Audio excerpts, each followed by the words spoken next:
నమస్తే, నేను మీ Harisha. CM Revanth busy మళ్లీ వాటర్ వార్. అమరావతిలో మంత్రులు, cabinet time, Modi clean sweep. పార్లమెంట్లో సేమ్ సీన్. సారీ చెప్పిన జుకర్బర్గ్, వడ్డీ రేట్లు సేమ్. దద్దరిల్లిన దుబాయ్. ఇలా బ్రేక్ లేకుండా 90 వార్తలు అందించే నాన్ స్టాప్ 90కి స్వాగతం. ఢిల్లీలో సీఎం రేవంత్ రెడ్డి బిజీగా గడిపారు. పలువురు కేంద్ర మంత్రులను కలుస్తూ రాష్ట్రానికి సంబంధించిన పలు కీలక అంశాలపై చర్చించారు. మొదట పార్లమెంట్ హౌస్ ఎనెక్సీలో కేంద్ర పర్యావరణ అటవీ శాఖ మంత్రి భూపేంద్ర యాదవ్తో సీఎం రేవంత్ రెడ్డి బృందం భేటీ అయింది. తెలంగాణలో పలు ప్రాజెక్టులకు సంబంధించి పర్యావరణ అటవీ అనుమతులు త్వరగా మంజూరు చేయాలని సీఎం రేవంత్ విజ్ఞప్తి చేశారు. తుమ్మిడిహెట్టి ప్రాజెక్టు ఎత్తు పెంపునకు మహారాష్ట్రతో చర్చలకు జోక్యం చేసుకోవాలని కేంద్ర మంత్రి సీఆర్ పాటిల్ను కోరారు సీఎం రేవంత్ రెడ్డి. శ్రమశక్తి భవన్లో సీఆర్ పాటిల్తో భేటీ అయ్యారు. 148 మీటర్ల ఎత్తు నిర్మాణానికి గతంలోనే మహారాష్ట్ర అంగీకరించిందని తెలిపారు. 150 మీటర్ల ఎత్తును మహారాష్ట్రను ఒప్పించారని విజ్ఞప్తి చేశారు. ముంపు 1000 హెక్టార్ల లోపు ఉంటుందని వివరించారు సీఎం రేవంత్ రెడ్డి. సీఎం రేవంత్ రెడ్డి చిట్చాట్లో హాట్ కామెంట్ చేశారు. ప్రధాని మోదీని తిడితే బీజేపీ రాష్ట్రాల్లో ఒక్క కేసైనా పెట్టారా అని ప్రశ్నించారు. ప్రధానిని దూషిస్తే తమ ప్రభుత్వం కేసు నమోదు చేసిందని చెప్పారు. బీజేపీ నేతలు కూడా ఇష్టం వచ్చినట్లు మాట్లాడుతున్నారని విమర్శించారు. ఒక డీఎస్పీని బదిలీ చేశారని కేంద్ర మంత్రి కిషన్ రెడ్డి అంటున్నారని, అధికారిని ట్రాన్స్ఫర్ చేయడం ప్రభుత్వానికి ఉన్న అధికారమని పేర్కొన్నారు. కాంగ్రెస్ సర్కార్పై ఫైర్ అయ్యారు మాజీ మంత్రి హరీష్ రావు. తెలంగాణ ప్రయోజనాలను ఏపీకి తాకట్టు పెడుతున్నారని ఆరోపించారు. కర్ణాటకలో కలిసిన తర్వాత సమ్మక్క సారక్క ప్రాజెక్టును ఏపీ కోసం వదులుకునేందుకు రాష్ట్రం ఒప్పుకున్నట్లు తెలుస్తోందన్నారు. జీఆర్ఎంబీ ఎజెండాలో ఈ ప్రాజెక్టుకు 47 టీఎంసీల నీళ్లు ఇచ్చేదే లేదంటున్నారని, దీనిపై ప్రభుత్వం స్టాండ్ ఏంటని ప్రశ్నించారు. తెలంగాణను ఇబ్బంది పెట్టేందుకు ఏపీ కుట్రలు చేస్తోందని ఆరోపించారు.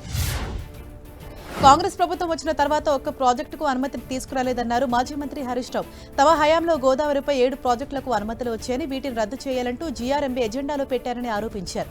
దీన్ని ముఖ్యమంత్రి ఎలా ఒప్పుకున్నారని ప్రశ్నించారు. ఇచ్చిన అనుమతులు రద్దు చేయాలని అడిగితే ధైర్యం ఏపీకి ఎక్కడిదన్నారు.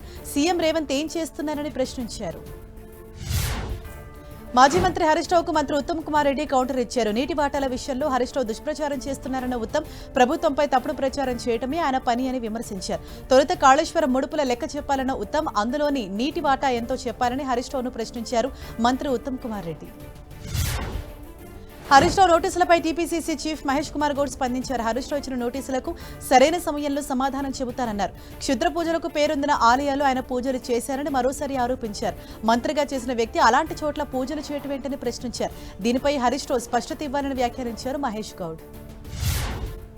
బ్యాంకు రుణాలపై వస్తున్న ఆరోపణలకు క్లారిటీ ఇచ్చారు ఎమ్మెల్యే ప్రేమ్ సాగర్ రావు. కావాలని తనపై అసత్య ప్రచారం చేస్తున్నారని, లేనిపోని ఆరోపణలు చేస్తున్నారని విమర్శించారు. 2009లో తనకు 3 బ్యాంకుల నుంచి 450 కోట్ల లోన్ మంజూరైందని, కానీ తీసుకోలేదన్నారు. కేవలం 109 కోట్లు మాత్రమే తీసుకున్నట్లు చెప్పారు. మొండి బకాయి కావడంతో మరో బ్యాంకు నుంచి లోన్ తీసుకుని చెల్లించినట్లు చెప్పారు. గాంధీ భవన్లో ఆసిఫాబాద్ కాంగ్రెస్ నేతలు ఆందోళన నిర్వహించారు. ఆసిఫాబాద్ డీసీసీని వెంటనే తొలగించి సీనియర్ కాంగ్రెస్ నేతలను కాపాడాలని కోరారు.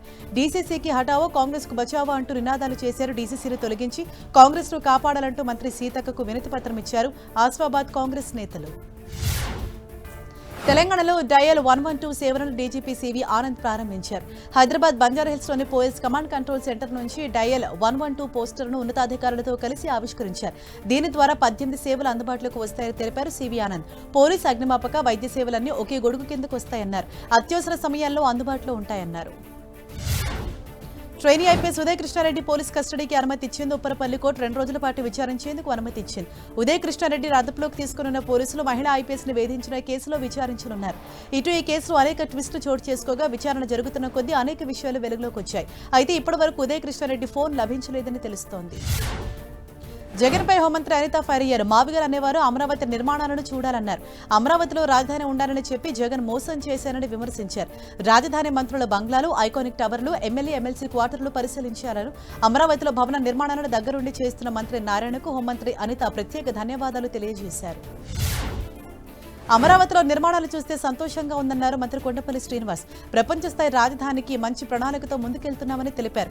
సీఎం చంద్రబాబు ముందు చూపుతో అమరావతి నిర్మాణం జరుగుతోందని చెప్పారు. ఎమ్మెల్యే, ఎమ్మెల్సీల నివాసాలు పూర్తయ్యాయని, త్వరలోనే ఇతర భవనాలు కంప్లీట్ అవుతాయన్నారు. అమరావతిని అందరూ గర్వించేలా నిర్మిస్తున్నారని తెలిపారు.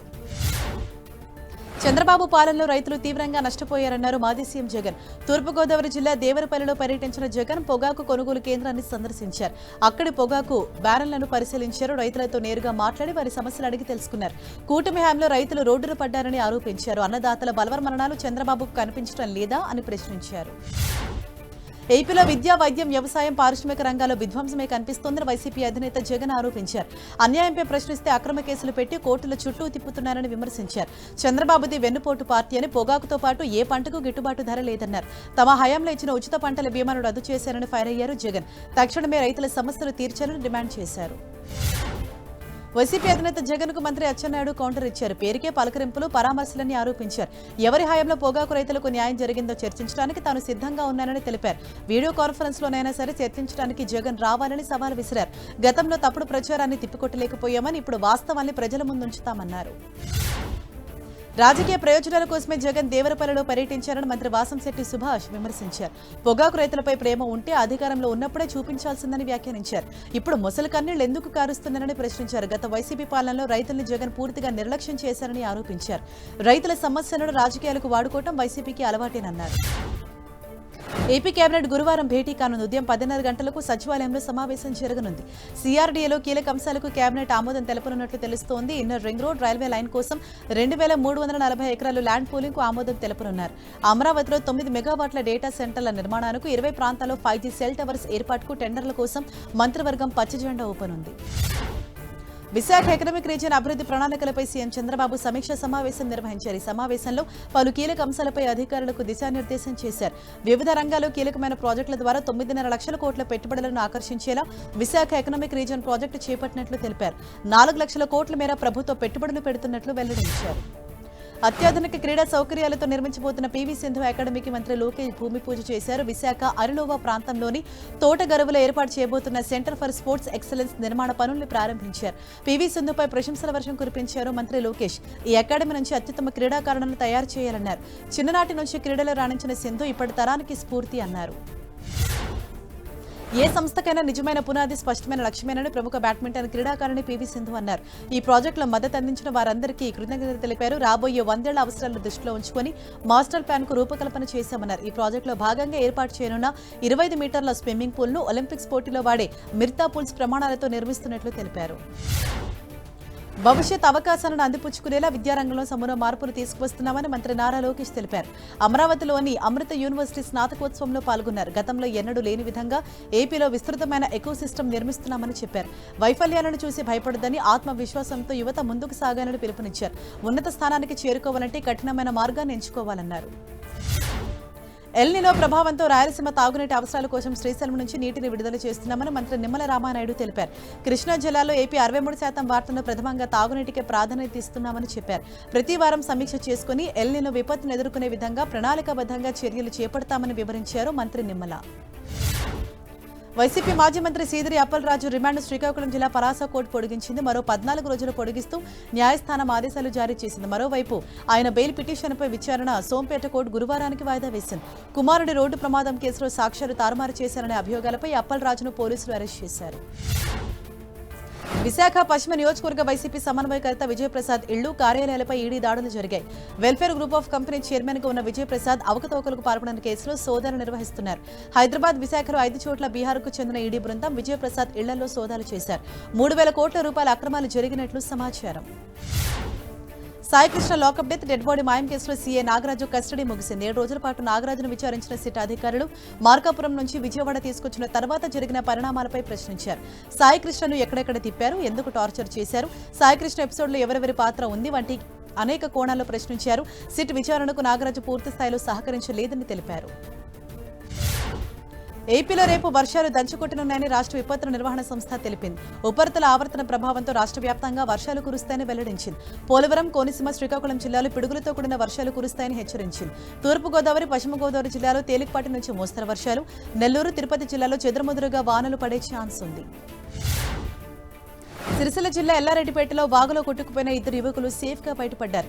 పదిరా, రామలక్ష్మణుల మధ్య ఉన్న కాజ్వేపై బైక్ మీద నుంచి వెళ్తుండగా వరద ప్రవాహం పెరిగి 2 యువకులు కొట్టుకుపోయారు. బాధితులు కేకలు వేయడంతో స్థానికులు వెంటనే తాళ్ల సాయంతో వారిని సేఫ్ గా రక్షించారు. బైక్ తో సహా 2 బయటకు తీసుకొచ్చారు. నిర్మల్ జిల్లా కడెం మండలం ఉడుంపూర్లో మరోసారి ఉద్రిక్త వాతావరణం చోటు చేసుకుంది. ఫారెస్ట్ రేంజ్ కార్యాలయానికి స్థానికులు తాళం వేసి నిరసన తెలిపారు. ఇటీవలే ఫారెస్ట్ సిబ్బందికి సహాయ నిరాకరణ ప్రకటించిన గ్రామస్తులు ఎఫ్ఆర్ఓ శ్రీనివాస్ తమను రెచ్చగొట్టేలా వ్యవహరిస్తున్నారని ఆరోపించారు. గ్రామస్తులపై పెట్టిన కేసులు ఉపసంహరించుకోవాలని డిమాండ్ చేశారు. అప్పటి వరకు సహాయ నిరాకరణ కొనసాగుతుందని తెలిపారు. ఫేక్ ఫైర్ ఎన్ఓసీల వ్యవహారంలో కీలక విషయాలు బయటపడుతున్నాయి. మాజీ ఫైర్ డీజీ నాగిరెడ్డి సంతకాన్ని ప్రైవేట్ కాలేజ్ యాజమాన్యాలు ఫోర్జరీ చేసినట్లు హైడ్రా అధికారుల దర్యాప్తులో తేలింది. నాగిరెడ్డి సంతకాలతో ఎన్ఓసీ పత్రాలు సృష్టించి సమర్పించినట్లు స్పష్టం చేసింది. అయితే నాగిరెడ్డి స్థానంలో కొత్త ఫైర్ డీజీ బాధ్యతలు చేపట్టినా ఇంకా ఆయన సంతకాలతోనే ఎన్ఓసీలు రావడంతో హైడ్రా ఫోకస్ పెట్టింది.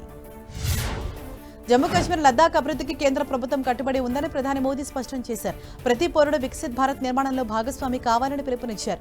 ఆర్టికల్ 370, 35 ఆఫ్ ఏ రద్దుతో కొత్త అధ్యాయం ప్రారంభమైందని వ్యాఖ్యానించారు. కశ్మీర్లో మౌలిక సదుపాయాలను విస్తరిస్తున్నామని ప్రధాని వెల్లడించారు. విద్య, వైద్యం, క్రీడలు, పారిశ్రామిక రంగాల అవకాశాలు పెరిగాయని తెలిపారు.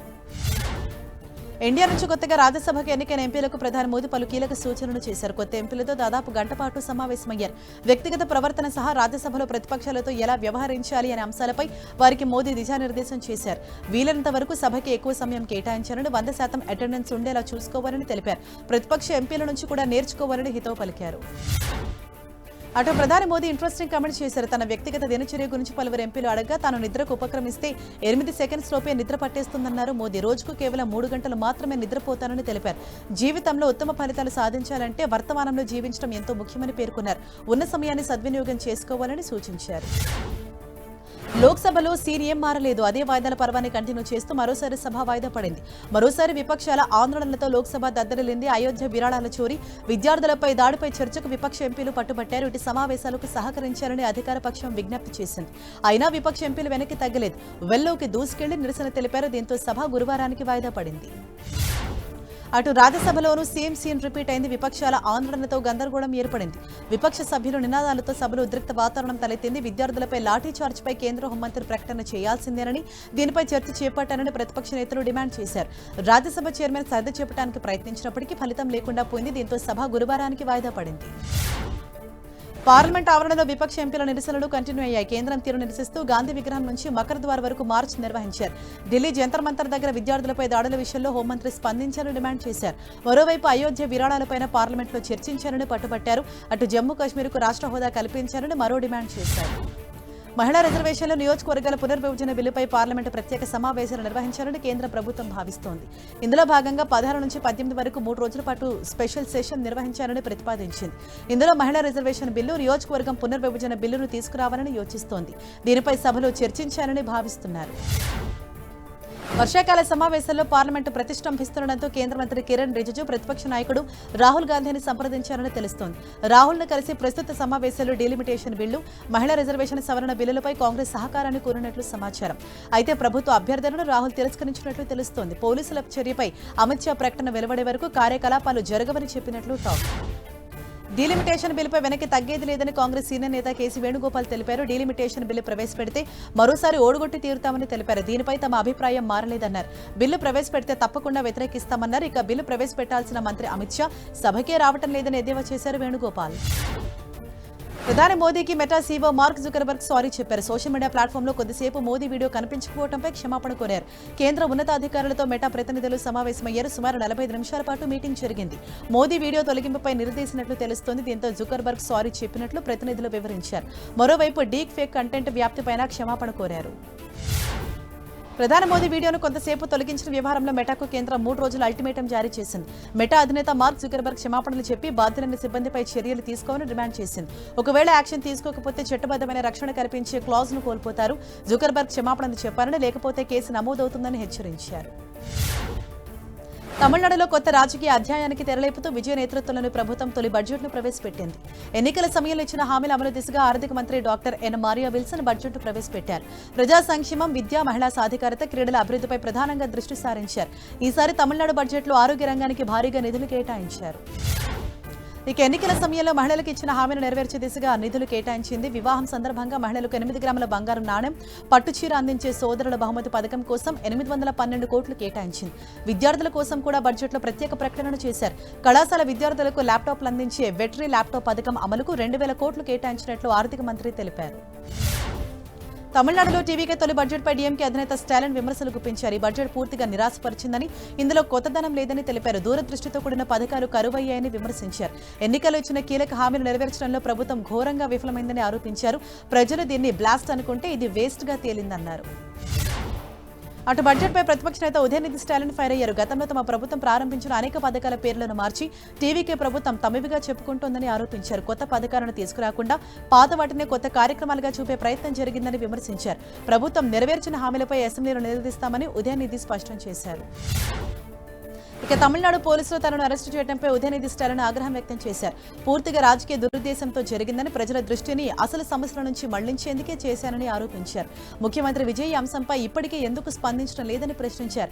కావేరీ జల వివాదం, మేకదాటు ప్రాజెక్టు, రైతుల సమస్యలపై ప్రభుత్వం సమాధానం చెప్పాలన్నారు. ఉదయనిధి వ్యాఖ్యలపై బీజేపీ నాయకురాలు ఖుష్బూ మరోసారి మండిపడ్డారు. ధైర్యం ఉంటే మహిళలను తిట్టకుండా రాజకీయం చేయాలంటూ సవాల్ విసిరారు. ఒక నాయకుడిగా ఆయన దీనికి సిగ్గుపడాలని విమర్శించారు. బహిరంగ వేదికపై మహిళను దూషించే జన్మ హక్కు ఎవరిచ్చారని ప్రశ్నించారు. ఉదయనిధిలో ఇప్పటికీ పశ్చాత్తాపం లేకపోవడం మరింత విచారకరమని వ్యాఖ్యానించారు. విద్యార్థుల్ని బలప్రయోగం, బెదిరింపులతో కేంద్రం అణచివేసిందని లోక్సభ ప్రతిపక్ష నేత రాహుల్ గాంధీ ఆరోపించారు. నిరసనలో పాల్గొన్న విద్యార్థులను కలిసిన రాహుల్ వారి ఇళ్లకు గుండాలను పంపించారని విమర్శించారు. 15 ఏళ్ల బాలికతో బలవంతంగా క్షమాపణలు చెప్పించారని ఫైర్ అయ్యారు.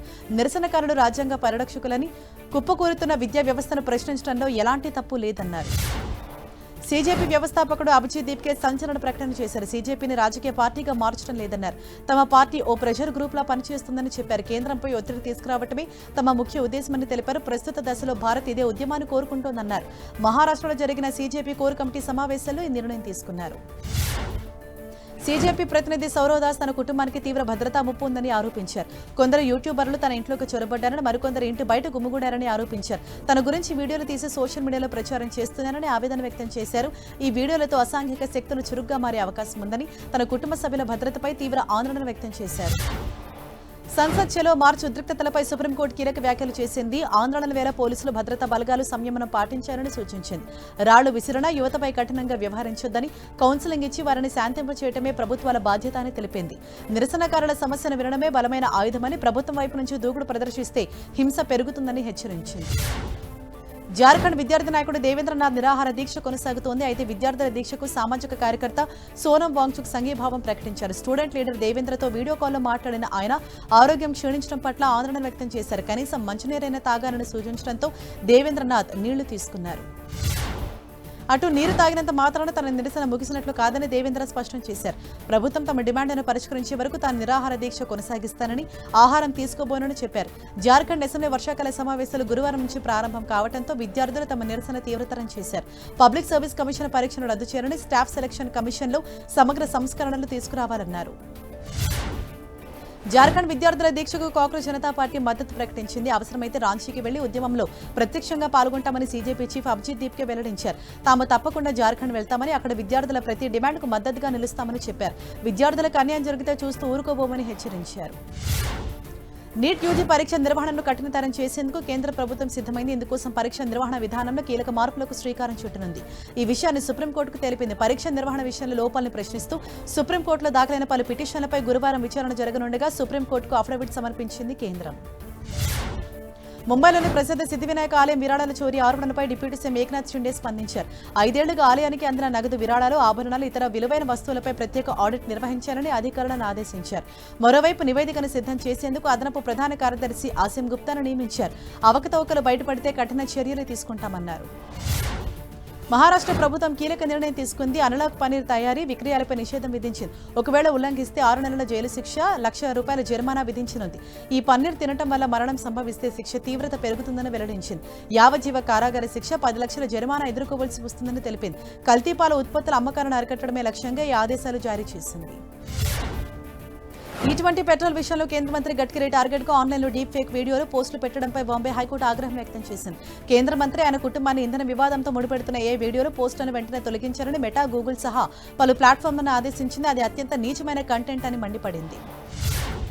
హిమాచల్ ప్రదేశ్ హైకోర్టు సంచలన తీర్పు వెలువరించింది. కోడలి ఇంట్లో అతను నివసించే హక్కు ఉంటుందని స్పష్టం చేసింది. తన సొంత సంపాదనతో కట్టుకున్న ఇంట్లో నుంచి వెళ్లిపోవాలని కోడలు ఆదేశించడంతో అత్త గృహహింస కింద కేసు పెట్టింది. విచారణ సందర్భంగా ఇల్లు కోడల పేరు మీద ఉన్నప్పటికీ అత్తకు నివసించే హక్కు ఉంటుందని తీర్పిచ్చింది. ఆర్బీఐ కీలక నిర్ణయం తీసుకుంది. కీలక వడ్డీ రేట్లు యథాతథంగా ఉంచుతున్నట్లు ప్రకటించింది. మానిటరీ పాలసీ కమిటీ మీటింగ్లో ఈ నిర్ణయం తీసుకున్నట్లు ఆర్బీఐ గవర్నర్ సంజయ్ మల్హోత్రా తెలిపారు. దీంతో ప్రస్తుతం 5.25% ఉన్న రెపో రేటు అదే స్థాయి దగ్గర కొనసాగనుంది. అలాగే standing deposit facility rate 5%, MSF bank rate 5.5%గా కొనసాగనున్నాయి. అటు పాలిమర్ కరెన్సీ నోట్లపై కీలక ప్రకటన చేశారు ఆర్బీఐ గవర్నర్ సంజయ్ మల్హోత్రా. 2028 ఆర్థిక సంవత్సరం నాటికి చలామణిలోకి తీసుకురావడమే లక్ష్యంగా పనిచేస్తున్నట్లు తెలిపారు. ప్రస్తుతం పాలిమర్ నోట్లపై క్షేత్రస్థాయి పరీక్షలు కొనసాగుతున్నాయని చెప్పారు. మార్కెట్లోకి తీసుకొచ్చే ముందు పనితీరును పూర్తిగా పరిశీలిస్తామని వెల్లడించారు. ఫలితాలు విశ్లేషించిన తర్వాతే నిర్ణయం తీసుకుంటామన్నారు. యూపీఐ లావాదేవీలపై ఛార్జీలు విధిస్తారంటూ చర్చ జరుగుతున్న వేళ ఆర్బీఐ గవర్నర్ సంజయ్ మల్హోత్రా కీలక వ్యాఖ్యలు చేశారు. డిజిటల్ చెల్లింపుల వ్యవస్థను దీర్ఘకాలం కొనసాగించాలంటే దానికి అయ్యే ఖర్చును ఎవరో ఒకరు భరించాల్సిందేనని ఆయన స్పష్టం చేశారు. ప్రస్తుతం యూపీఐ సేవలను ప్రభుత్వం సబ్సిడీల ద్వారా ప్రోత్సహిస్తోందని, అందువల్ల వినియోగదారులకు ఎలాంటి ఛార్జీలు లేకుండా సేవలు అందుతున్నాయని తెలిపారు. Team India star cricketer Ishan Kishan పాట్నాలోని reserve bank of India branch లో ప్రత్యక్షమే అందరినీ ఆశ్చర్యపరిచాడు. ప్రొఫెషనల్ ఐడీ కార్డు వేసుకుని సర్కారీ బాబు అవతారంలో కనిపించడంతో ఫ్యాన్స్ ఆశ్చర్యపోయారు. అక్కడి బ్యాంక్ సిబ్బందితో కలిసి ఇషాన్ దిగిన ఫోటోలు వైరల్ అయ్యాయి. ఆర్బీఐలో ఇషాన్ కిషన్ అసిస్టెంట్ మేనేజర్ పోస్టులో ఉన్నాడు. ఎయిర్ ఇండియా కొత్త సీఈఓగా టెవోల్టీను నియమించారు. ప్రస్తుత సంస్థకు సీఈఓగా ఉన్న క్యాంపెల్ విల్సన్ స్థానంలో ఆయన బాధ్యతలు చేపట్టున్నారు. ఈ విషయాన్ని ఎయిర్ ఇండియా అధికారికంగా ప్రకటించింది. ఎయిర్ ఇండియాను ప్రపంచ స్థాయి ప్రముఖ అంతర్జాతీయ విమానయాన సంస్థగా తీర్చిదిద్దే లక్ష్యంతో కొనసాగుతున్న సంస్థ పరివర్తన ప్రయాణంలో నాయకత్వ మార్పు కీలక మలుపుగా నిలుస్తుందని పేర్కొంది. విమానయాన సంస్థ ఇండిగో తన 20వ వార్షికోత్సవం సందర్భంగా ప్రకటించిన స్పెషల్ ఆఫర్ గురువారంతో ఎండ్ కానుంది. ఇండిగో ఫ్రీ పేరుతో 20,000 మంది కస్టమర్లకు ఉచిత టికెట్లు అందించనున్నట్లు వెల్లడించింది. ఒక్కో పీఎన్ఆర్కు గరిష్టంగా 10,000 వరకు టికెట్ ఛార్జీని తిరిగి చెల్లించనుంది. ఇండిగో అధికారిక వెబ్సైట్, మొబైల్ యాప్ ద్వారా బుక్ చేసే దేశీయ విమాన టికెట్లకు మాత్రమే వర్తిస్తుంది. అస్సాంలోని వరద ప్రభావిత ప్రాంతాల్లో పర్యటించారు కేంద్ర మంత్రి జేపీ నడ్డా. శివసాగర్ ప్రాంతాల్లో సీఎం హిమంత బిశ్వ శర్మతో కలిసి పర్యటించారు. సహాయక చర్యలు, పునరావాస కేంద్రాలను సందర్శించి వివరాలు తెలుసుకున్నారు. వరద ప్రభావిత ప్రాంతాల ప్రజలతో మాట్లాడారు. కేంద్ర, రాష్ట్ర ప్రభుత్వాలు అన్ని విధాల సహాయం అందిస్తాయని హామీ ఇచ్చారు నడ్డా. భారీ వర్షాలకు కేరళం అతలాకుతలమైంది. వరద ప్రభావిత ప్రాంతాల్లో సహాయక చర్యలు కొనసాగుతున్నాయి. వరద ప్రభావిత ప్రాంత ప్రజలు సురక్షిత ప్రాంతాలకు తరలించారు. కేరళంలోని పలు గ్రామాలు ప్రస్తుతం జలదిగ్బంధంలో ఉన్నాయి. ఇప్పటివరకు 26 మంది చనిపోయినట్లు అధికారులు తెలిపారు. 4 గల్లంతవగా 11 మందికి గాయాలయ్యాయి. చనిపోయిన వారికి 10 లక్షల పరిహారం ప్రకటించారు. కేరళం వరదల్లో చాలా మందిని కాపాడి చనిపోయిన ర్యాపెలింగ్ ట్రైనర్ రాజేష్ కుటుంబాన్ని సీఎం సతీష్ను పరామర్శించారు. ఒక రైతును కాపాడేందుకు రాజేష్ తన లైఫ్ జాకెట్ ఇచ్చాడు. అనంతరం ప్రమాదవశాత్తు వరద ప్రవాహంలో కొట్టుకుపోయాడు. 3 రోజులు గాలింపు తర్వాత అతడి మృతదేహాన్ని వెలికి తీశారు. కర్నూలు జిల్లాలో ఈ సంఘటన జరిగింది. ఉత్తరప్రదేశ్లోని కాన్పూర్లో వర్షం దంచుకొట్టింది. దీంతో లోతట్టు ప్రాంతాలు, రహదారులు జలమయమయ్యాయి. వరద కారణంగా వాహనాలు నిలిచిపోయి రవాణా వ్యవస్థ స్తంభించింది. చాలా గ్రామాలకు బాహ్య ప్రపంచంతో సంబంధాలు తెగిపోయాయి. వరదల తీవ్రత దృష్ట్యా స్థానిక ఎస్డీఆర్ఎఫ్ బృందాలు రంగంలోకి దిగాయి. సహాయక చర్యలు ముమ్మరం చేశాయి. ఏదేమైనా బంగ్లాదేశ్కు తిరిగి వెళ్తారని ఆ దేశ మాజీ ప్రధాని హసీనా స్పష్టం చేశారు. వర్చుగా ప్రసంగించిన ఆమె 2024లో జరిగింది విద్యార్థుల శాంతియుత ఉద్యమం కాదన్నారు. కొందరు కావాలని ఉద్యమాన్ని హింసాత్మకంగా మార్చారని తెలిపారు. తన పురాగమనం అధికారం కోసం కాదని, బంగ్లాదేశ్ అభివృద్ధిని గాడిలో పెట్టేందుకేనని స్పష్టం చేశారు. భారత్లో ఆశ్రయం పొందుతున్న బంగ్లాదేశ్ మాజీ ప్రధాని షేక్ హసీనా మీడియా ముందుకు రావడంపై బంగ్లాదేశ్ ప్రభుత్వం స్పందించింది. పొరుగుదేశం భారత్లో ఉన్న స్నేహపూర్వక సంబంధాలు చెడిపోవాలని తాము కోరుకోవట్లేదని బంగ్లా విదేశాంగ శాఖ సహాయ మంత్రి షామా ఒబేద్ పేర్కొన్నారు. ఈ విషయాన్ని భారత్ అర్థం చేసుకుంటుందని ఆశిస్తున్నట్లు తెలిపారు. అటు షేక్ హసీనా కార్యక్రమంపై కేంద్రం కీలక ప్రకటన చేసింది. ఇందులో కేంద్ర ప్రభుత్వానికి ఎలాంటి పాత్ర లేదని విదేశాంగ మంత్రిత్వ శాఖ స్పష్టం చేసింది. దీన్ని పూర్తిగా ఒక ప్రైవేట్ మీడియా సంస్థ నిర్వహిస్తోందని తెలిపింది.